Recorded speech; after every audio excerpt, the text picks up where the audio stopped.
You're listening to Success Stalkers Radio, episode number 20 with Alicia Paige.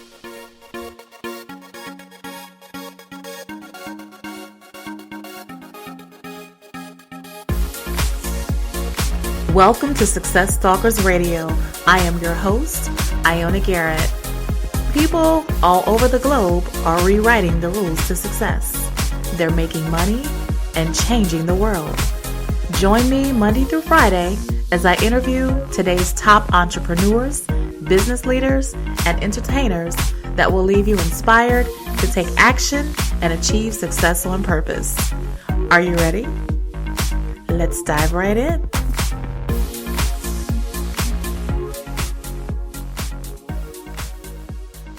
Okay, Success Stalkers, let's get started.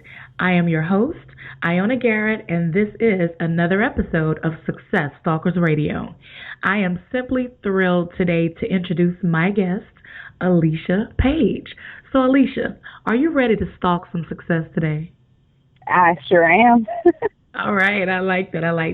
Well, 29-year-old Louisiana native Alicia Paige is the owner of Salon Edge in Slidell, Louisiana.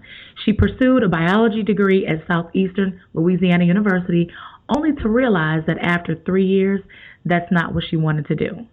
So she always had the gift of manipulating hair and has a passion for it and can't really see herself doing anything else but that. She's very in tune with Christ and takes her ministry with the Lord very seriously. She enjoys traveling, cooking, shopping, and singing. And oh, did I mention that she loves being behind the chair? I mean, the beauty chair, that is. So, Alicia, I've given our listeners just a little overview. So take a minute, tell us about you personally, because we want to get to know you, and then give us an overview of your business. Well, first of all, thank you for having me on your show. I'm just completely honored. And, you hear this kind of stuff going on and you're like, hey, that'd be cool if I could ever be on one of those. But, I'm totally excited. You pretty much covered everything. I'm a very vibrant, full of personality type of person. I normally don't meet any strangers, so I'm got to be as friendly as I can, I have a lot of great people around me, and it's like, I just kind of flow. Like, I kind of click with everybody, I'm really creative, so any kind of arts and crafts kind of thing or painting or any type of thing like that, vivid and colorful, I'm all over it. So that pretty much describes most stylists, and I just pretty much I'm just free spirit, It's like I just, I'm very, like you mentioned, I'm very, very in tune with Christ. And, one of the scriptures says that he came that we may have life and that we may have it more abundantly. And I'm just a strong believer of that because, people think you get saved and everything just stops, your life ends. And that is totally a misconception because I haven't felt more alive since, I've decided to make him my Lord and Savior. And I just live every day to the fullest. Amen to that. I'm so with you on that. I agree with you 1,000%. Amen. And as far as being a free spirit and a creative, I'm the same way, because we shared a few minutes before we started is, I'm a hairstylist myself. I don't really practice anymore, but, I still have that artsy free spirit, inside of me. So I love to create, So yeah. I'm definitely with you on that. Well, Alicia, we're going to dive way into your journey in just a few more minutes. But before we do, we always like to start off Success Stalkers Radio with a success quote. So if you have a success quote, can you share one with us today? Sure. I'm not sure. Some of you may have heard of Mike Murdock. He's a pastor and a teacher. He teaches on prosperity. He teaches on all of these just wonderful things, mainly on the biblical side, what God wants us to walk in, but then as just everyday living, he has some awesome quotes, and he said something that stuck with me, and I've been living by it ever since. He said, I have seen the future, and I have decided to live there. And it's pretty much like, you're not looking at what you may be currently experiencing, but you just, create your own glimpse of what you want your future to look like. and you decide to live there. You don't live in that moment of, oh, I don't have enough money, or, oh, I don't have, the tools that I need to get where I want. You create your future and you decide to live there. And then one day you'll look up and bam, you'll be there. You'll be there, exactly.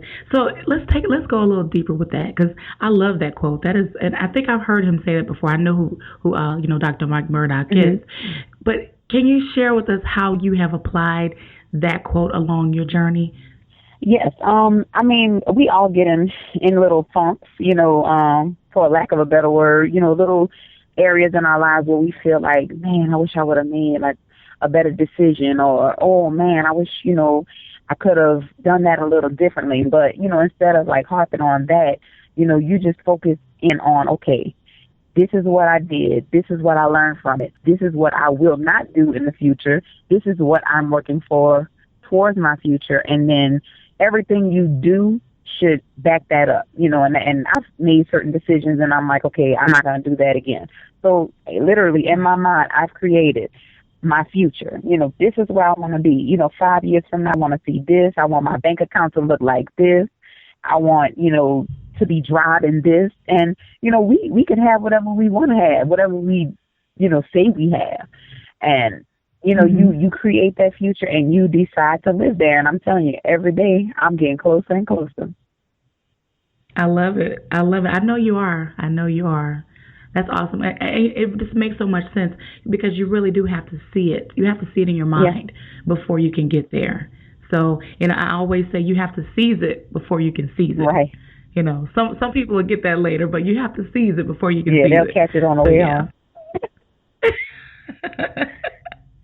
Well, Alicia, we're going to dive, into your journey a little bit deeper. But what I want to do right now is, if you can just share with us about a time in your life where maybe you had a challenge that, that really, really just took you maybe to a down place or a dark place, or a failure that you may have had, that you can share with us, whether it's in business or personal life, but, maybe business, and then share some lessons that you learned from it. Okay. Well, really, I'll take you to the journey, like when I first realized, okay, I want to do hair. I'll give you the short version because I can literally write a book on it. But I got discouraged when I first went to pursue a license in cosmetology because, like I said, I really did not want to do hair. I always had a gift. Junior high school, I was like twisting everybody up and putting curls and flat ironing, just doing the whole thing. But it was never something that I actually saw myself doing as a career. I would always try to find outlets or do things other than that, and they would have people tell me all the time, you should just be a hairstylist, you could do an awesome job and whatever. And I never saw it for myself. And I had a roommate, my college roommate, and she's still really a very, very good friend of mine today. She would always tell me, Alicia, you really need to go get your cosmetology license. Even if you don't, really want to do it, you should do it because you're good at it. And she was like one of the driving forces, of course, with God showing me and then her encouraging me to do that. I said, okay, you know what? I'm going to do it. So I had the gift, but I didn't have the passion at the time. And that's key, because if you don't have passion behind anything, I know so many great hairstylists. Like people that I know personally, people in my family that can whip some hair, but they don't have the passion for it. It's like you can't stand on your feet all day and do this unless you love it. And so here's my area of discouragement. I started, trying to go to a school. I started at a school, which I won't mention. It didn't work out. It was just not, order. It was chaotic. Then I tried to go to another school. Same thing. So I was like, okay, God, I don't know if this is what you would have me to do, because I can't really find a flow. And, I just was like, no, this is what I'm supposed to do, because it's not going to come easy. And I was like, well, I'm just going to, pray. I'm a firm believer. I'm going to pray. I'm going to ask for guidance. I'm going to ask for, the spiritual eyes to see what I can't see right now. which goes to my quote I told you about, you have to see the future and decide to live there. So I made my call, the proper people I needed to call, and I'll start testifying on this interview, so I don't want to, start shouting or anything. But I had called. Girl, look, if you got to shout, girl, go ahead and shout. I called the. I know, right? So I called the state board, and they told me, yeah, you have a block on your account. We can't allow you to enroll in any other school because you owe this school this amount, and you owe it. And I was like, okay. So I went like 2 or 3 months with just trying to just work, regular little 9-to-5 jobs or whatever, which I was doing okay, but I wasn't happy. So I went into a time of prayer, and the Holy Spirit said, call state board again. Just randomly, I was driving and I heard it, and I called, and the lady they connected me with, she remembered me from when I called previously, and she said, let me check your file. And when she went and checked my file, she said, I don't know what happened, but there's nothing on your file, and you can go to any school you want to. And I had just recently moved back home to Slidell, and there's a school here that partners with Paul Mitchell. So I enrolled like instantly and got into the program, fell in love with the curriculum, fell in love with the way they taught me. It just really cultivated the gifts and the passion that I had. And, I wouldn't trade that education for anything. They're well established. They know what they're doing. They have like the perfect, they don't call them teachers there. They call them learning leaders. So the learning leaders were just awesome. And I mean, here I am today, and I just couldn't imagine doing anything else. So would you say that was probably like your aha moment? Because it sounds like that's what that was. Well, that really kind of turned into an aha moment. It was because I was like, okay, this is what I'm a fish in water right now. Like, yeah, this is what I'm supposed to be doing. And the smile that is put on people's faces when you finish a service, or if they come and they're trying to explain to you what they want, but they can't put it into words, and then when you finish, and they literally look in the mirror and say, this is what I wanted. Like, I couldn't verbally say this is what I wanted, but looking at this is exactly what I wanted. And it's like that feeling that you get, it's like, man, I just wish I was rich enough to do this for free, because I would do it, because I just love that feeling that you get from making someone's day like that. That is so awesome. Well, and you're passionate about it, and that's what you said earlier about, if you don't have passion for something, you're not going to stay with it long. And, unless you're passionate, it's just not going, you just might as well just stop. Don't even go forward. Don't even do it, because you're just going to waste your time and somebody else's time, So, yeah, I totally agree with that. I'm so happy for you. Thank you so much. That is wonderful. So, well, if you have any other aha moments or any light bulb moments, I was actually going to transition and ask you that, if you had any that helped you, become successful. Because, you're 29 and you're doing very well for yourself as far as, owning your own salon. And it's a beautiful salon, and I mean, I'm seeing all the people that you're making so many women and beautiful and kids too. I'm like, wow, she is so gifted. So, yeah, super, super proud of you. That's awesome. Thank you. The most aha kind of moments I got is really you learning this stuff in school, and you thinking to yourself, okay, I don't quite get it. I don't understand it. Like reading it on the, books, and your instructors are telling you this stuff, and then it's like when you get in a salon and you start doing this stuff, and you're like, this is what they meant by complementary color. This is what they meant by this. That's why you angle and hold a comb this way. That's why you just like you get hit with aha moments all the time. And it's like, it's actually pretty funny, because it's like a little personal moment, I call it. Like you kind of just go, oh, wow, really? You just kind of chuckle to yourself, right? Yes. Like all this time, and I thought I had it together. So, we never stop learning. That's learning. True. That's very true. I had so much fun in beauty school. I miss those days. I know. I really do. Oh, God. We used to, fix each other up every day. It was like I came home with my hair was always done, my nails done, makeup. I mean, I loved it. It was awesome. Yep, you get pampered. Yes, definitely. Well, Hmm. let's shift for a minute into, because I want to shine the spotlight on you because, I want to know what is your proudest entrepreneurial moment. If you can share that with us, what would you say that is? Um, I don't know. Well, actually, like just embarking on being a business owner, that was nothing I actually wanted to do. I actually became a business owner by default.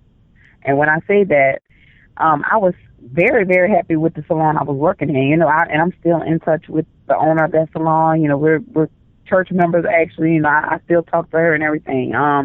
But I don't know. It was like I saw a flyer for a business that was, not really like closing down, but she was just trying to sell the business. And I Hmm. just grabbed the flyer, not even thinking about it, and I just called the number, started, you know, actually talking to the man that picked up on the line. He was like, "Look, I'm gonna just give you my wife's number, 'cause I've been handling all of this, so I'm gonna just give you her number. You call her, you talk to her." And like I live in Louisiana, so we have like hurricane season. Yay! Well, anyway, we started talking to each other about different ideas, like what when we can meet. Just discussing the amount of the business and how much it would cost and this and that.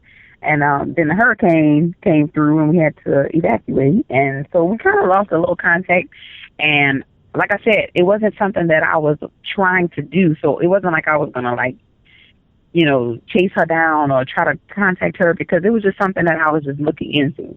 And she ended up calling me, and she, was telling me that, she would accept a certain amount for the salon. And then, she told me she was a believer. So that made it even better. It was like, okay, we have the like mind as far as, understanding how God operates and this and that. And actually, this is my worldwide testimony, because only a few people close to me know this. Um, but she actually worked with me, and she tried working with me like to the point where I was going to get approved for this loan to be able to, give her the amount she was asking for, but I couldn't get approved for the loan because I didn't have enough credit open. So it was just, a long line of things that took place. She was like, okay, well, I'll accept this amount, And I was like, no, you can't do that. And she was just like, yes, I can. She was like, I asked God for big Wow. things, so I have to, come up big with how I give and how I, whatever. So I was like, oh my God. So then I was like, okay, well, let me work on this. So then as I'm working on that, the other avenue I had, that fell through.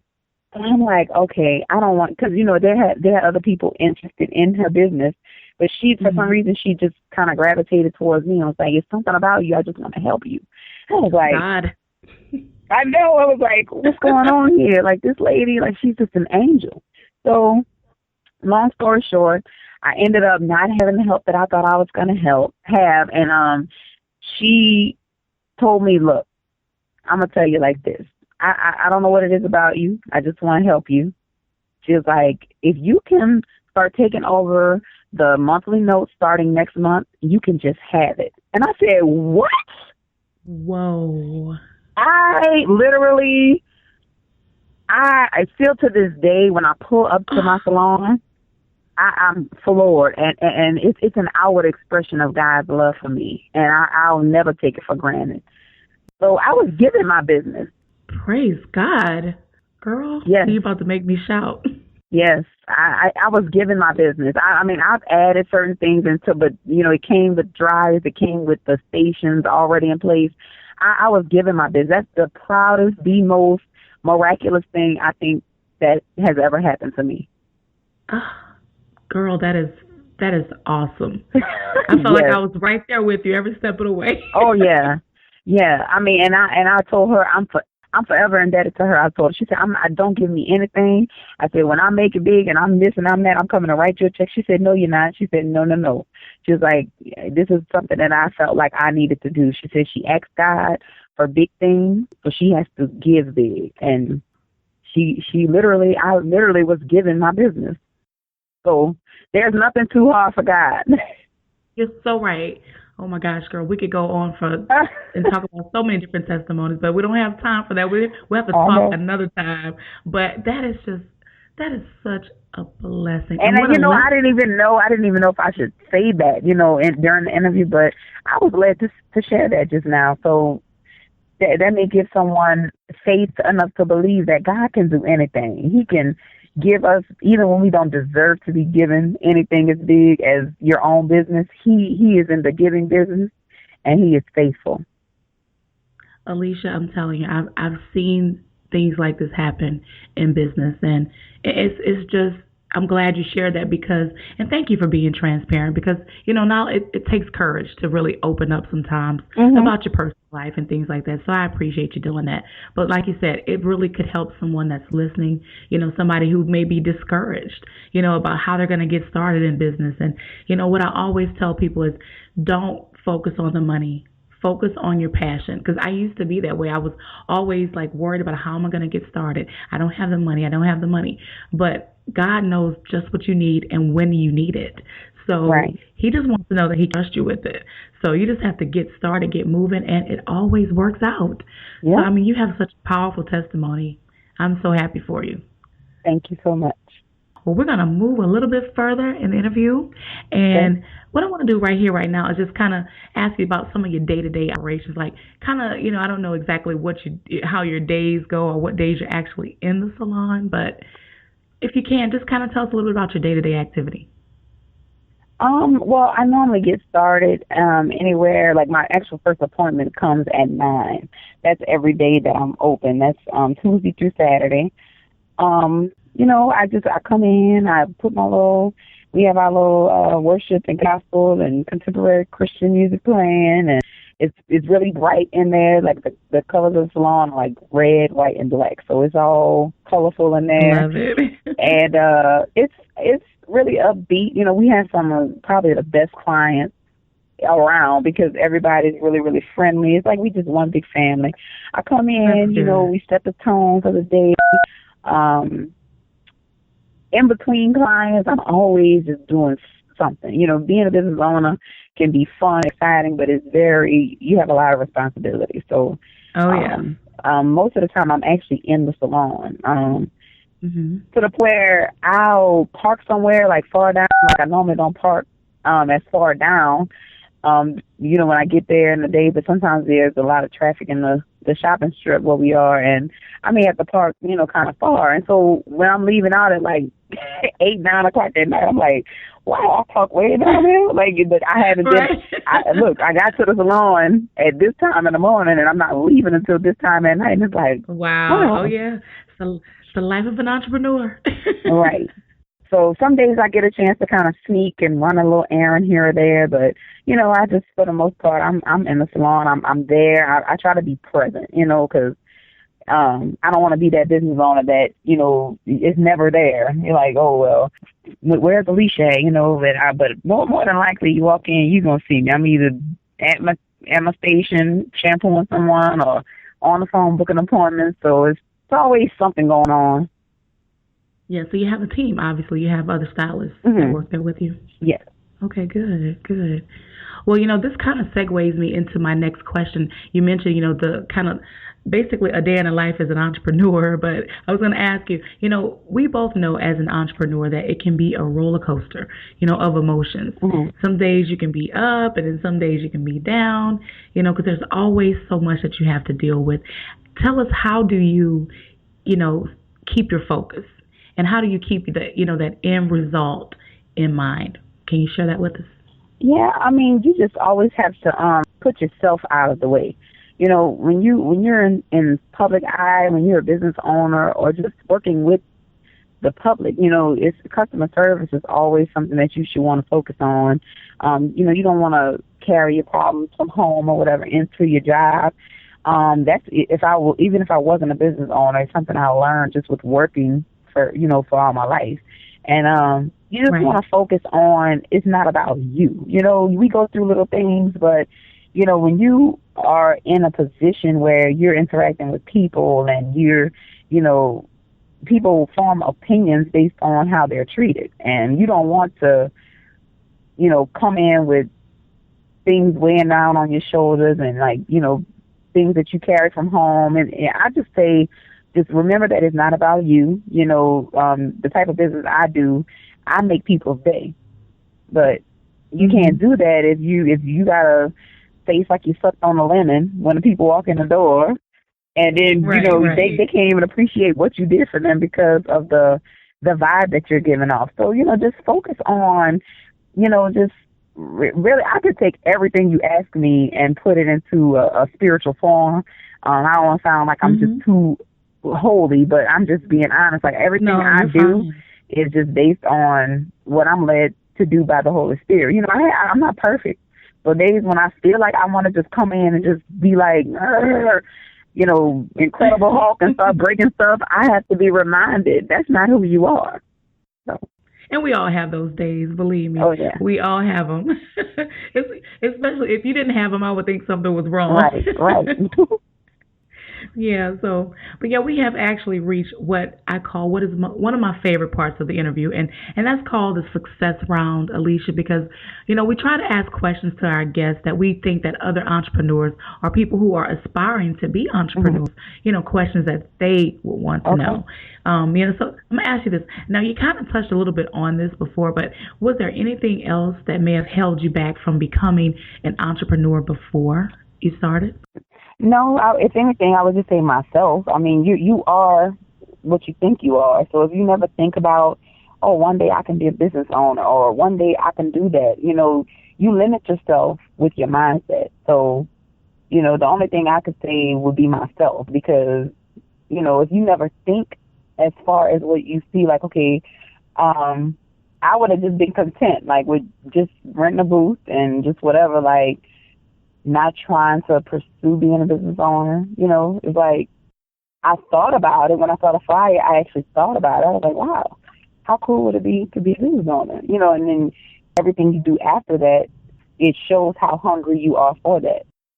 Yeah, I'm glad you said that because I know earlier in the interview you said that, you really weren't, looking to be a business owner, but when you saw the flyer, something sparked in you because, it had to because you made the call, So there was still something inside of you and I think it's inside of everyone.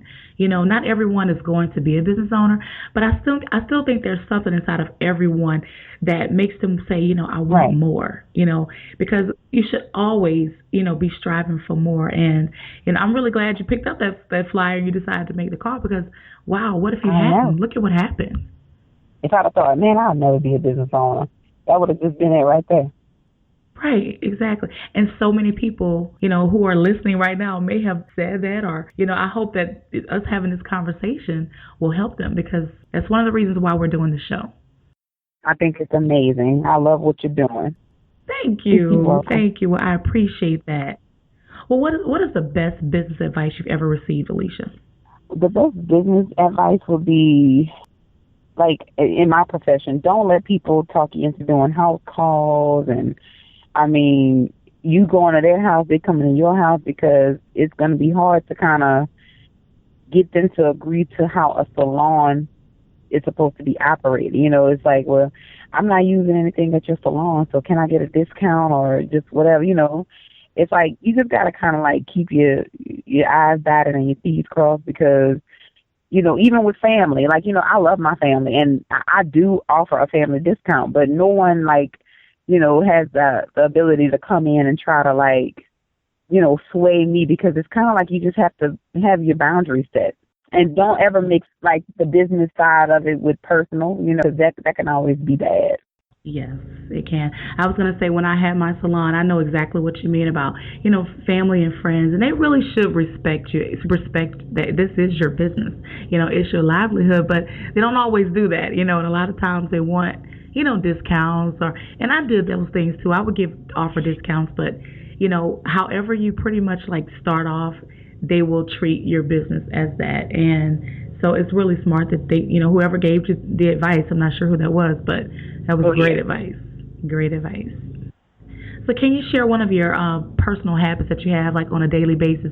Anything that you do on a daily basis that helps you be successful in your business? Yeah, I mentioned it earlier too, but customer service. Like you really have to focus on customer service because that's what keeps people coming back. It's like if you're nasty with people and you have like a bad vibe, that you can be the best hairstylist, but people are not gonna want to be in your presence. And just I'm a giver. You know, like a lot of times my clients will come and like right at the end of their service they'll say, "Oh, I wanted to get my eyebrows waxed," or something like that. And so I'll go into their eyebrows, and then they're asking me, "Okay, well, how much do I owe you?" And then I'll tell them, and they'll say, "Well, did you add the eyebrows?" And I'm like, "No, you know, that's just a little something I'm doing for you." And that little thing like that, you know, it's like when I do it, it's like it's from the heart. It's not like I'm looking for anything in return. You know, that kind of thing just kind of keeps a rapport that your clients will know, like, as long as I'm loyal, she'll be loyal. And that's important. It is. It is. That's so key. Hopefully there's some people in the beauty industry right now listening to us, or, you know, aspiring stylists to remember those things, because it's really important to give that extra value to your clients, because they're keeping you in business and they will refer other people. So do you have any books, Alicia, that you like or that you've read that you could recommend, one or two books to our listeners? Yes, actually, a book that my brother just told me about. I'm about to really dig into that one. It's called The People Factor by Van Moody. It's just an all-around just book that you can use to just build up your character and, you know how to deal with, there's so many different types of people, and you just have to know, like, there's actually literature to help you to deal with people. Right. And there's a book that came out years ago by Pastor Rick Warren, The Purpose-Driven Life. Yes, I've read that one. It's a of course, he's a pastor. The pastor that wrote the book, he comes from a spiritual standpoint, but then it also just helps you in life to grow as a human being.